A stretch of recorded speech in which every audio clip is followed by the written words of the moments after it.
Ce presupune un tratament endodontic? Vom împărți tratamentul endodontic în tratamentul coroanei dentare și tratamentul rădăcinii dentare. Cele mai multe ori, coroana dintelui este afectată de carie. De aceea, tratamentul coroanei dentare presupune mai întâi îndepărtarea întregului țesut cariat și refacerea pereților dintelui, astfel încât să putem stabili de la început dacă dintele este restaurabil sau nu.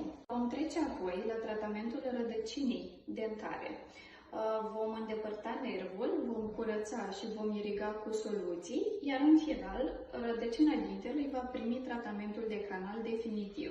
După tratamentul rădăcinii dentare, vom reveni din nou asupra coroanei dintelui, care, în funcție de distrucția acesteia, va primi fie o plombă, fie o incrustație sau o coroană dentară. Așteptăm să ne cunoaștem în cadrul unei consultații.